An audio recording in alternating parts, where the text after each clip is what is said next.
Why does Mumu not come to see me? The story of Sister Madeleine Severens.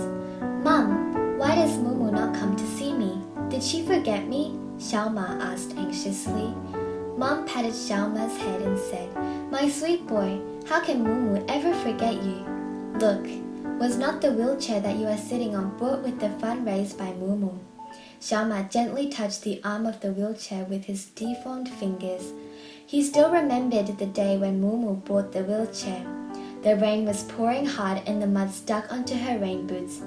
As she uncovered the dark green canvas, the silver wheelchair glittered under the dim yellow lights. Mom stroked Xiaoma's shorn head and said, Mumu may have gone to Dongying to help deliver a baby. But Mom, it has already been 5 days since Mumu visited me, Xiaoma tearfully stammered. Mom rubbed his stiff shoulders and replied, See, the clothes you are wearing, wasn't that from Mumu? How can she forget you?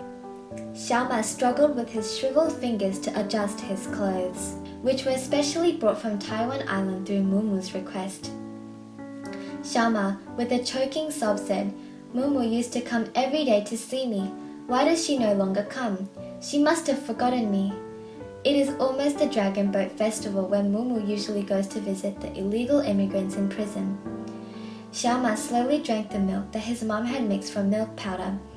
As wiping his mouth, she said, The milk you are drinking was also from Mumu. How can she forget you? Oh, Granny Tsai passed away a few days ago, and Mumu must have gone to pray for her and help with the children. Xiaoma wailed loudly, I miss Mumu so much, I want to see her. My sweet boy, in the past it was Mumu who came to visit you. Now I will bring you to visit her. Mum, wearing her sedge hat under the scorching sun, laboriously and slowly pushed the wheelchair up the winding gravel path. Her drops of perspiration fell onto Xiaoma's back. Xiaoma wiped away the sweat from his forehead with his crooked fingers and then exclaimed, Hot, hot, Mum, my feet are so burning. Mum then noticed that Xiaoma's twisted feet had been burnt hot and swollen by the sun. My sweet boy, let's rest under that tree ahead. I want Mumu, not rest. Mom wrapped his feet with a towel already damp from sweat and said, Mumu endured the same scorching heat to visit us. A gust of hot wind blew the sand onto Xiaoma's face and he cried, Ow, ow, how the sandy wind stings me, Mom. Mom gently brushed away the sand off his face and soothingly said, Mumu also suffered the sandy wind to see us. A few children standing by called out, Drooling Ma, who loves to cry and with no water to drink must drink his own drool. What drooling Ma? What crazy things are you shouting? Mom exclaimed. Some boys made faces and others pointed at him and cried, with his crooked and slobbering mouth, what is he if not drooling Ma? Mom angrily wanted to spank them, but Xiaoma tugged at the corner of her shirt and pleaded, Mom, let's go find Mumu. Mom asked him, Are you not angry at those bullies? No, because Mumu said that when she first arrived at Matu, either no one talked to her since she was a foreigner or others laughed at her. Mumu was never angry, so I am not angry, just as her. They then arrived at the foot of the steep stone staircase.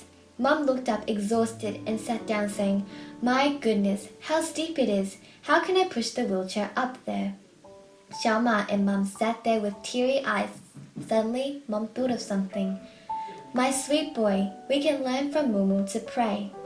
But do you know how to do it? Mumu worships a foreign god, not Matu. It's alright, just pray with me. The mother and son closed their eyes, folded their hands and prayed earnestly. O Lord, to whom Mumu prays, I beg of you to help us successfully find her. Before they had finished praying, they heard the sound of footsteps behind them. How have you been? Mumu kindly asked. She bended down and smiled. I was just going to visit you. Xiaoma bursted into tears. I thought that you don't want to see me anymore. Mumu softly kissed his face, covered with sand, sweat, and tears, and she said, I love Xiaoma. You are the precious treasure of my heart.